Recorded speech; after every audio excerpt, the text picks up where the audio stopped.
bien sûr, ici, on va parler manifestation.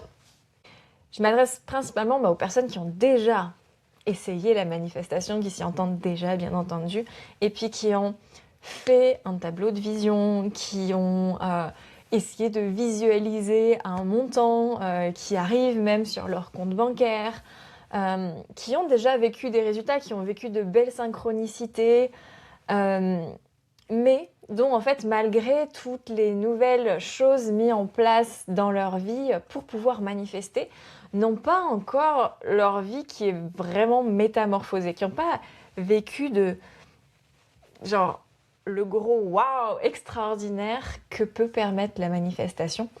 Et il y a quelque chose que j'observe énormément chez les personnes que je sers et puis que j'ai pu par le passé observer sur moi. Et donc qui est en lien avec l'enracinement, l'ancrage. J'essaie de ne pas partir dans tous les sens déjà dès le début, mais en fait, pour pouvoir manifester de grandes choses, beaucoup vont trouver ça plus difficile à obtenir. On va trouver ça plus lent, on va avoir l'impression que ça demande plus d'efforts. En fait, ça vient nous mettre dans une posture où on a l'impression d'un peu comme toujours courir après. Et tout ça là que vient de citer, lent, effort, courir après, sont vraiment des répulsifs manifestations. Et donc, ça a vraiment besoin qu'on vienne changer de position pour pouvoir manifester plus facilement.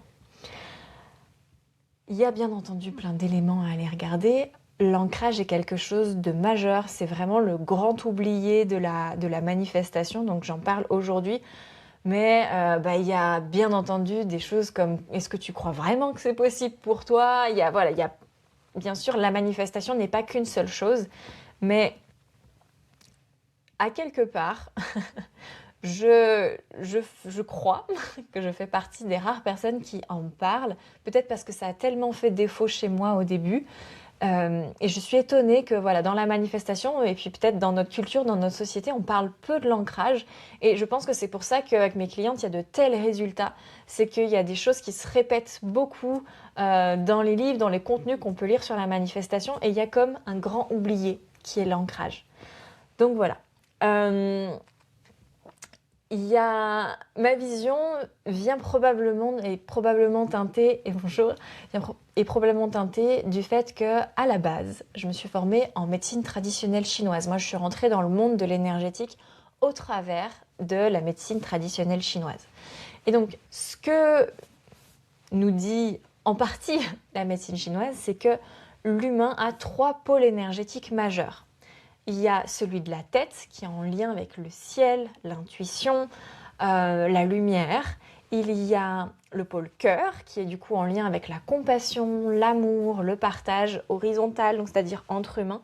Et il y a notre pôle puissance qui est en bas, qui est sous notre nombril, qui est vraiment en lien avec le fait d'être ancré, d'être sur terre, de prendre sa place, de manger, de faire l'amour, d'être vivant sur terre. Ce qui se passe, c'est que dans notre société, à notre époque et en Occident, c'est que l'énergie dans le corps humain est majoritairement en haut. Alors pour les personnes spirituelles, ça veut dire connecter au ciel, mais en haut, ça veut aussi dire, et peut-être même encore plus ou encore pire en France, c'est que on est dans notre mental, on est dans la tête, dans l'analyse, dans le contrôle, dans la prévisibilité. Et donc, toute l'énergie est en haut. Et la manifestation requiert que l'énergie soit répartie de façon harmonieuse dans notre corps. Elle demande certes qu'il y ait de l'énergie en haut, davantage pour être connecté à l'univers ou au divin, à la lumière, appelez ça comme ça résonne de façon juste pour vous, d'être connecté à quelque chose de plus grand que soi. Et ça, on est doué pour ça. Du coup, en Occident, c'est quand même notre point fort. Certes, on est très mental, mais quand on arrive à mettre le mental de côté, on est... Je veux dire, nous, nos mémés dans le jardin, elles parlent aux anges. Il y a d'autres endroits sur Terre, genre en Afrique, qui vont être super bons avec le pôle puissance. Ils ont moins des infos de lumière qui leur tombent entre un poireau et un oignon. Nous, c'est notre point fort. On prend une douche, on a une intuition. Mais dans chaque chose, il y a son ombre et sa lumière. Et ça, c'est le côté lumière. Mais il y a le côté ombre, c'est que du coup, on peut basculer dans le contrôle, dans l'analyse. Et on va avoir besoin, pour la majorité d'entre nous, être spirituel en Occident, de descendre. Le premier étage, ça va être de descendre dans le cœur. Ça, les personnes spirituelles ont relativement facilement accès à ça, c'est-à-dire qu'on est dans la compassion, on a envie de donner, on est dans cette énergie, et puis peut-être dans notre culture assez christique. L'énergie christique, elle est vraiment au niveau du cœur, de l'amour, et voilà, c'est des valeurs qui, dans notre culture spirituello-religieuse, sont quand même déjà en place, et voilà, on a accès à ça. Mais pour que les choses descendent dans la matière, c'est-à-dire que ce que tu veux manifester arrive en vrai, que ça ne soit pas que pensé, que ça ne soit pas que visualisé, que vraiment il y ait, j'appelle ça arrive dans ma vie concrète, que des changements gros, des changements matériels puissent se produire et transformer véritablement notre existence. Il y a besoin que ça aille descendre jusqu'au bout, c'est-à-dire qu'on vienne habiter notre pôle puissance, c'est-à-dire notre corps, notre sexualité potentiellement, prendre notre place, être vraiment ancré, enraciné sur Terre. C'est aussi être présent ici et maintenant, pas d'être en train de rêver sa vie, d'habiter sa vie. J'ai énormément de personnes, de femmes que j'accompagne, qui me disent je me suis créé quand même une bonne vie, mais j'arrive comme pas à en profiter. Ça, c'est un signe qu'on est trop en haut. On arrive à profiter quand on est en bas. On est en lien avec la lenteur. On peut savourer, on peut prendre le temps, on peut se poser. Lorsque l'énergie est en haut, ça va hyper vite en haut. Et du coup, on s'agite, on fait plein de trucs. On s'éparpille, on veut vite, vite, vite, vite, vite. On est dans le faire, voilà, j'ai programmé, ça devrait se passer comme ça, ta ta ta ta ta. Quand tu descends, t'es posé. Et du coup, ce qui est merveilleux, c'est quand ces trois pôles énergétiques sont alignés, sont nourris de façon à peu près équitable, ça donne une connexion au ciel, intuitive, de la bonne chose à faire, de la juste action à poser au bon moment, sans s'agiter. Parce que je suis bien dans mon bassin, je suis bien ancrée, je suis sur Terre. Je ne suis pas en train de rejeter le corps, l'humanité, les choses. Je suis dans mon amour aussi par rapport à moi, par rapport à la vie, par rapport aux autres. Et là, les choses nous traversent. Les choses vont tellement vite quand on est à cet endroit-là. Et ce qui fait le plus défaut, je pense que vous l'aurez compris, à l'heure actuelle, chez les personnes spirituelles, parce que je crois qu'il faut être spirituel pour s'intéresser quand même à la manifestation, bien que on fasse complètement des ponts avec les neurosciences, bien qu'on fasse complètement des ponts avec un mindset, par exemple, de sportif, genre, la vie n'est pas compartimentée, mais la manifestation pure et dure, à partir du moment où on applique les lois énergétiques, je crois que ça s'adresse quand même surtout aux personnes spirituelles. Et bien, ce qui nous manque le plus, c'est d'aller vraiment descendre en bas. Et donc, ça veut dire ne pas rester dans le monde de l'idée.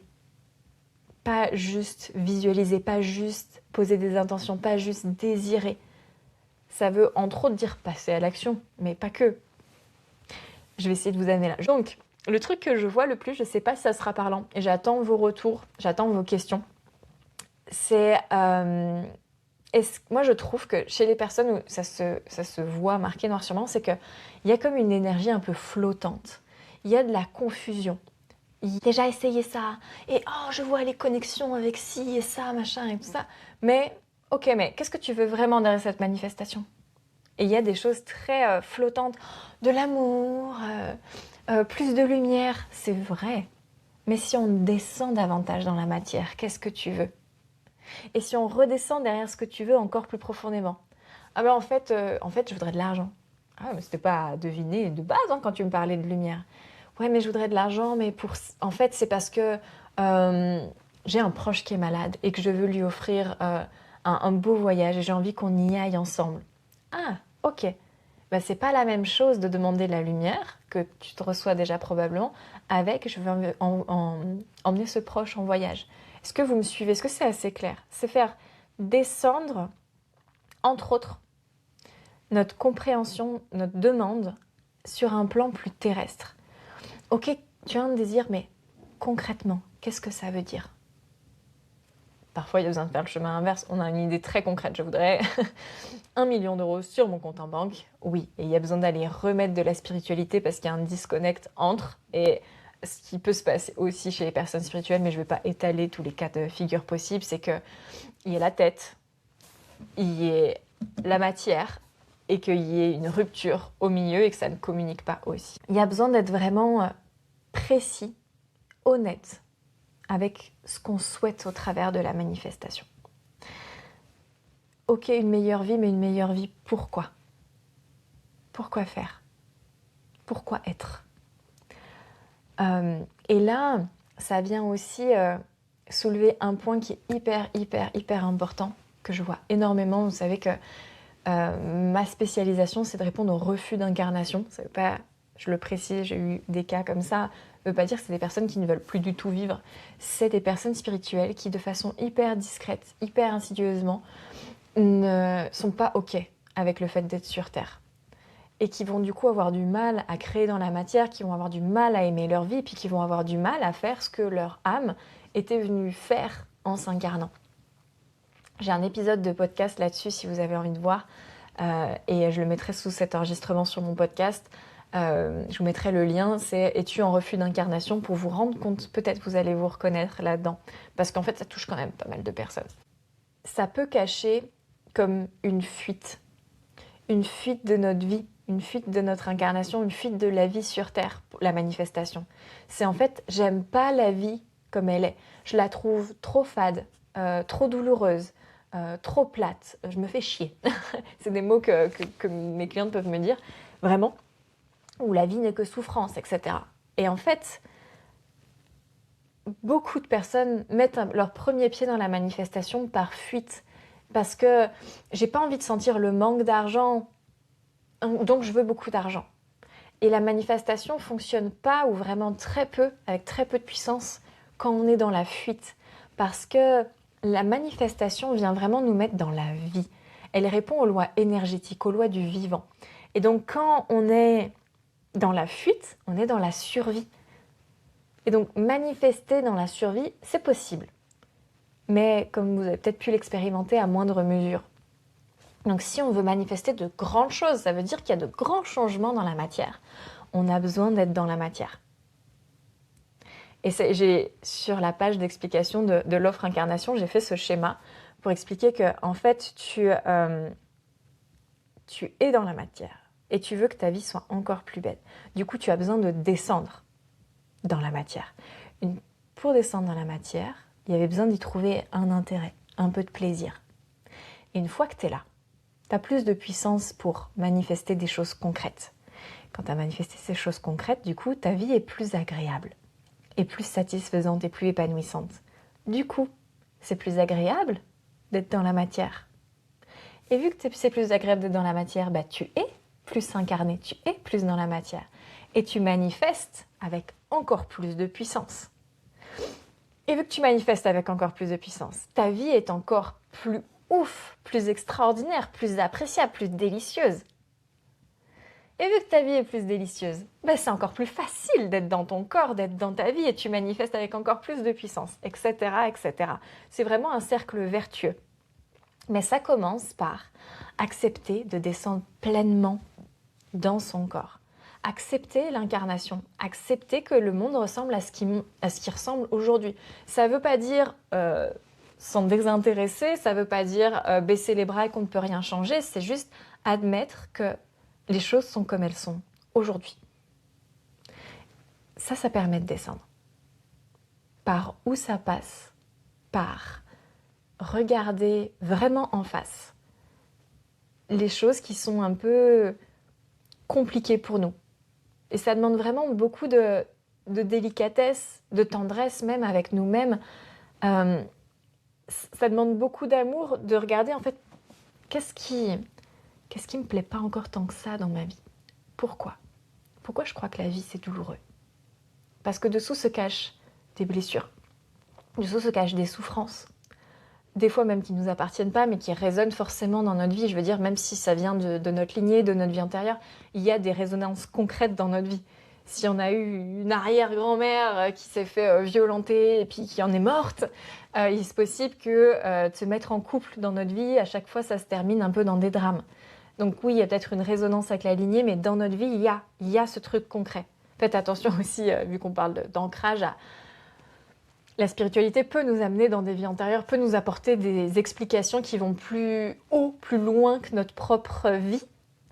Mais attention, parce qu'on peut aussi se raconter beaucoup d'histoires, du coup, ça ne veut pas dire que c'est faux, mais on peut plonger dans une histoire et en fait sortir de notre vie.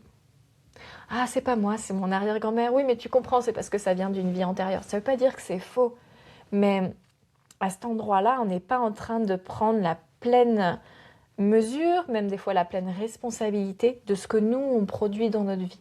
Peut-être que ça fait écho à autre chose, une autre vie, un problème de lignée, etc. Mais je m'occupe de ce qui est là dans ma vie. Ça passe par là aussi, s'ancrer, incarner vraiment qui on est. Et donc, je disais, ça vient résonner avec des blessures. Et donc, ça va demander d'être non pas exigeant, de dire, ok, il faut que je traite à tout prix ça, mais vraiment de se dire, wow, oui, ça n'a pas été simple. Ouais. Oui, je comprends qu'il y ait besoin de s'en occuper.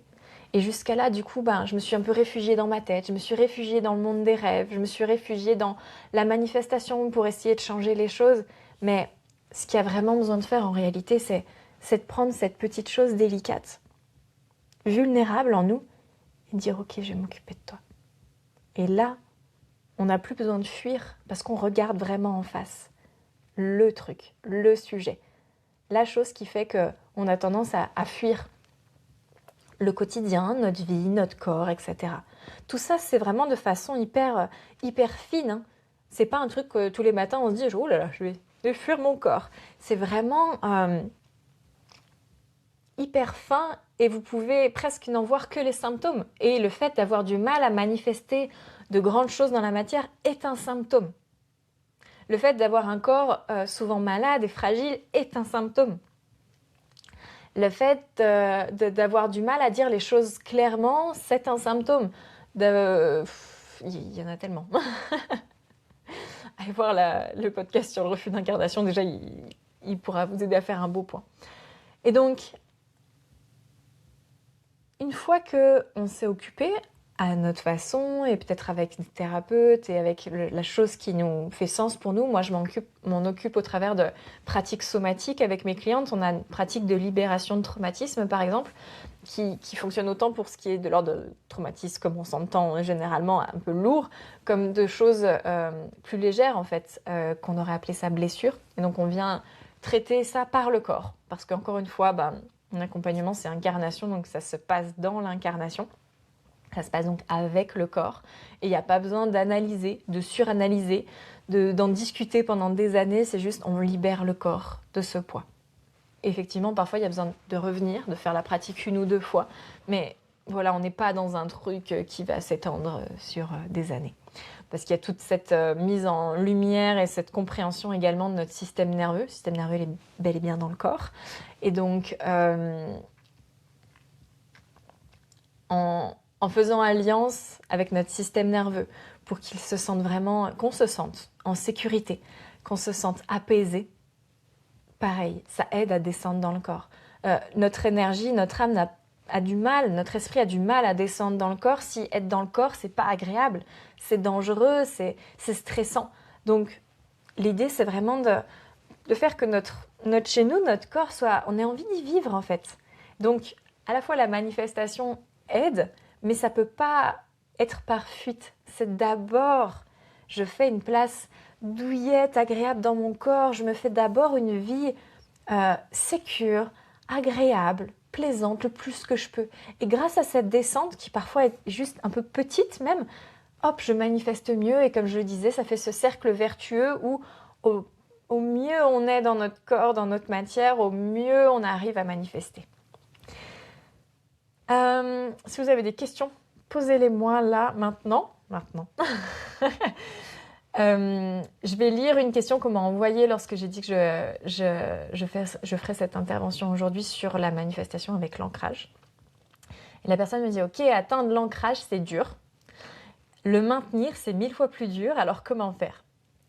Donc, la première chose que j'aimerais dire là-dessus, c'est que plutôt que de dire que trouver son ancrage, c'est dur, je me proposerais « Et si c'était facile ?»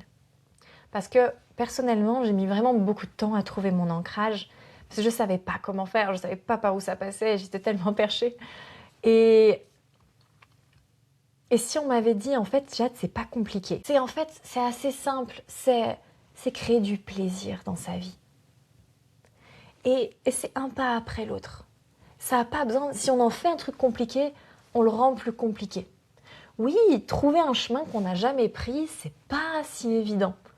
Mais c'est pas forcément laborieux. Et une des choses qui aide beaucoup, c'est d'être en présence avec des personnes qui soit ont trouvé leur ancrage, parce qu'elles, du coup, comme moi, on a cheminé, c'était vraiment pas notre point de facilité, et on y est arrivé. Donc ça fait des personnes qui peuvent guider, parce qu'elles ont essayé plein de trucs, des trucs qui ont marché, des trucs qui n'ont pas marché, des trucs qui ont marché un temps puis qui ont arrêté de marcher. Donc elles savent expliquer, parce qu'elles sont passées par là. Mais c'est intéressant aussi d'être avec des personnes ancrées naturellement. Et elles vont pas savoir expliquer. Elles vont juste te dire, bon, t'as qu'à être. mais mais d'être en leur présence, ça donne des clés. Ah, elles se posent pas la question comme ça. Ah, elles se tiennent comme ça. Ah, elles voient les choses comme ça. Donc ça peut être très très très aidant quand on ne sait pas par où passer, de trouver soit des personnes ancrées, soit des personnes qui ont réussi à s'ancrer. Ça, c'est quelque chose de très précieux. Et pour le cœur de cette question, le maintenir, c'est 1000 fois plus dur. C'est vrai que c'est pas parce qu'on l'a trouvé une fois que ça y est, c'est fini. Et ça, c'est à voir vraiment avec pour moi, la courbe de l'apprentissage. Il y a d'abord le fait qu'on est ignorant et on se dit ça va être simple et merveilleux. Et là, on est plein d'enthousiasme et on peut progresser assez vite dans cette phase. C'est les mêmes phases pour tout. Par exemple, si tu commences le sport, au début, hop, il y a plein de résultats. Et après, tu arrives à un endroit où tu te rends compte que c'est pas si simple. Tu sais tout ce que tu sais pas. Tu le vois. Au début, tu étais ignorant et optimiste, et puis là, tu es beaucoup moins optimiste. Et là, c'est le moment où tu t'es ancré et tu te rends compte que l'ancrage, ça va avoir besoin d'être entretenu. Avant, tu voyais même pas que tu n'étais pas ancré, et là, tu le vois quand tu décroches et que tu es allé te percher. Et tu dois te ramener. Et ouais, ça paraît un peu laborieux. Mais c'est la phase obligatoire de tout apprentissage, de se ramener. Lorsque, avec mes clientes, je leur apprends comment observer leurs pensées et changer de paradigme pour obtenir les sortes de pensées qui font que tu crées la vie que tu souhaites, eh bien, d'abord, tu as tes pensées et ça redégringole. Et tu dois apprendre à te ramener. Avec l'ancrage, c'est pareil. Il faut apprendre à se ramener, à se ramener, à se ramener. Et en fait, cette phase qui a très peu la cote, c'est vraiment la phase où on transforme notre vie. Quoi qu'on fasse, je veux dire, si je prends l'exemple du sport, c'est que tu continues à aller à la salle de sport alors que t'es pas plus fit, t'es pas plus je ne sais quoi, mais tu continues. Et cette phase, elle n'a pas la cote dans notre société actuellement parce qu'on veut les choses rapides, sans effort. Et moi, je l'aime bien maintenant parce que c'est une phase où on est obligé d'être humble, de reconnaître que oui, on ne sait pas tout, que il va falloir continuer à s'atteler à quelque chose pour avoir un résultat. Et j'ai commencé ce live en disant que je m'adressais aux personnes qui savaient un peu manifester mais qui n'avaient pas encore de résultats extraordinaires. Ça se passe là. L'extraordinaire se produit lorsqu'on tient ce plateau-là.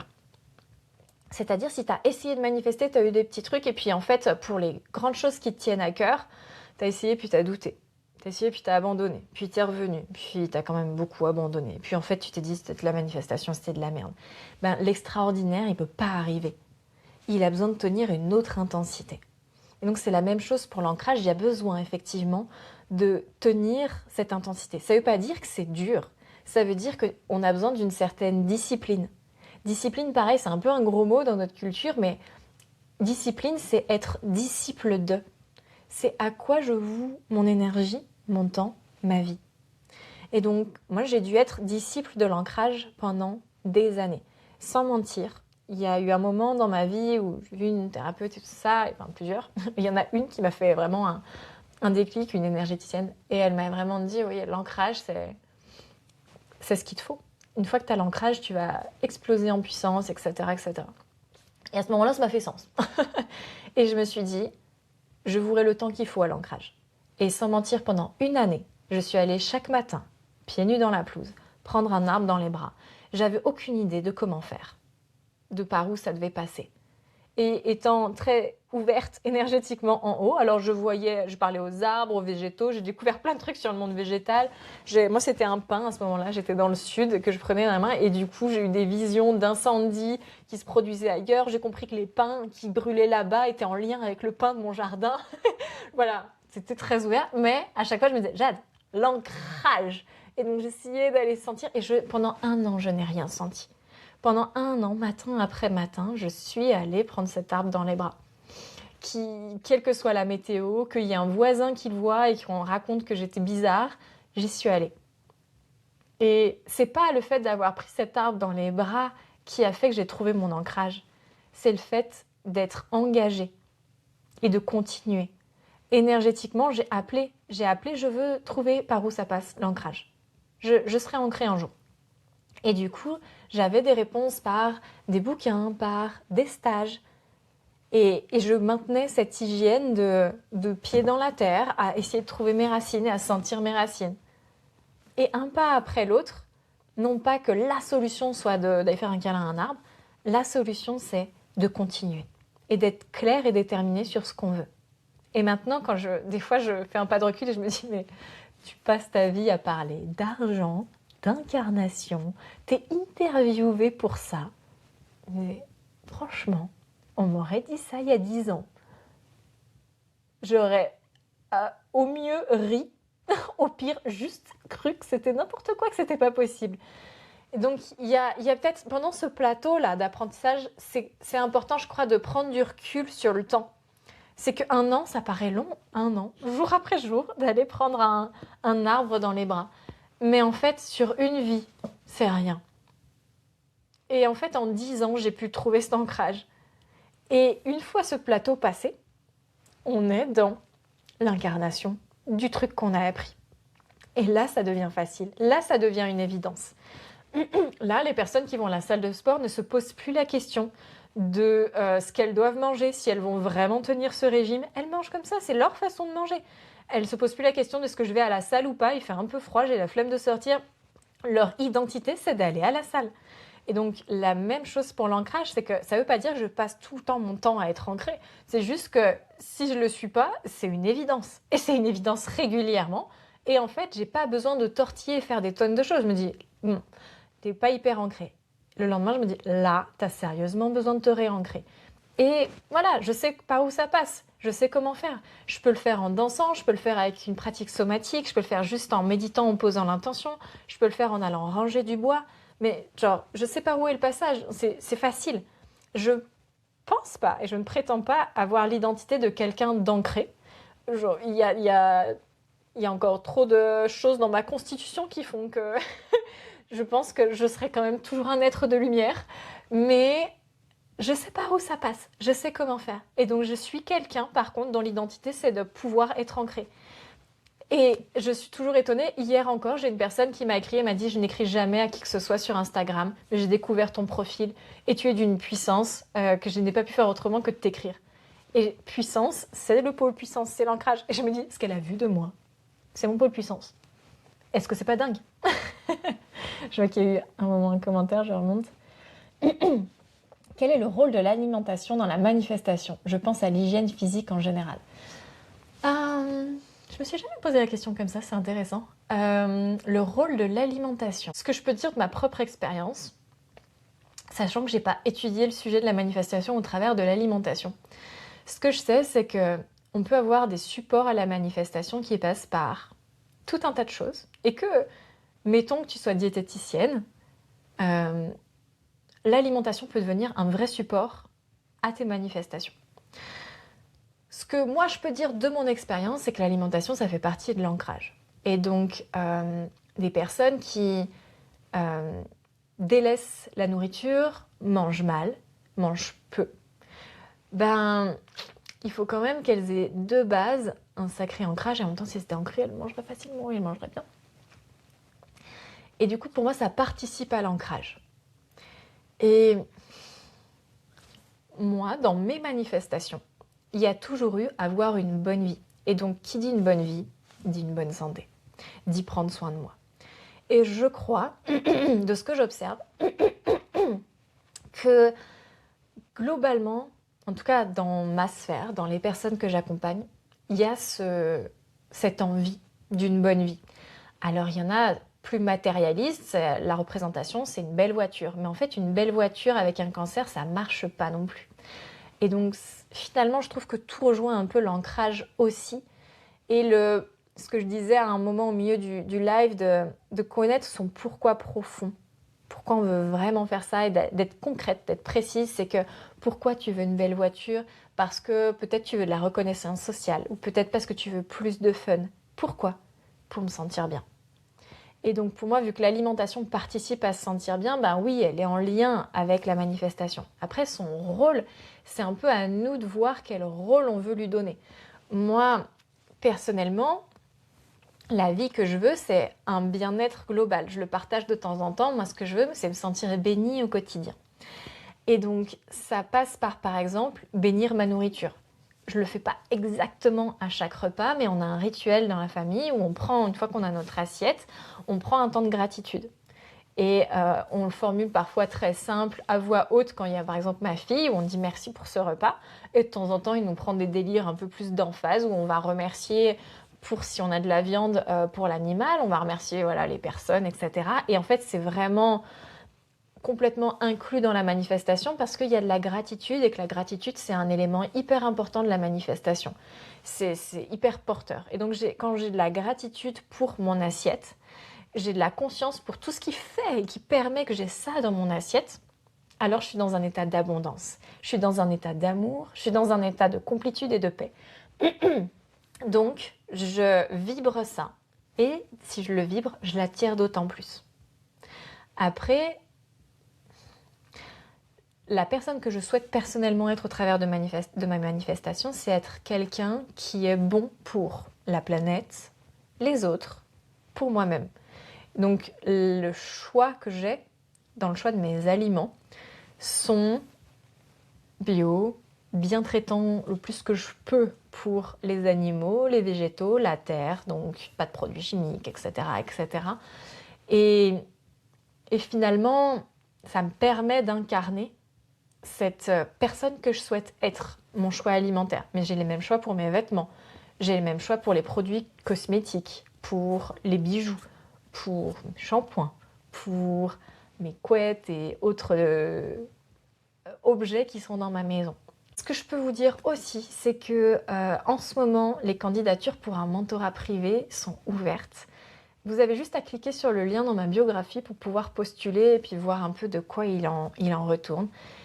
Ça s'adresse vraiment aux personnes qui ont envie d'expanser grâce aux lois énergétiques, particulièrement aux entrepreneuses, mais pas que, et aux entrepreneurs, qui souhaitent que l'expansion de leur business, donc qui ait plus d'argent, se fasse en servant l'humain et l'humaine, c'est-à-dire qu'on ait plus de temps pour soi, pour les choses qui comptent vraiment, ne pas être que l'entrepreneur. Et que ça se fasse dans le plaisir, parce que c'est tout l'intérêt des lois énergétiques. On peut tout à fait gagner plus d'argent dans la force. L'idée, c'est vraiment de le faire dans le sens, relié à son âme et dans le plaisir. Si ça vous appelle, si vous avez envie de justement ce saut dans l'extraordinaire, sortir des petits progrès, mais de faire une grosse bascule dans votre business, je vous invite à jeter un œil à cette candidature parce qu'il y a de fortes chances qu'elle soit faite pour vous. Je vous souhaite une merveilleuse journée et je vous dis à très vite.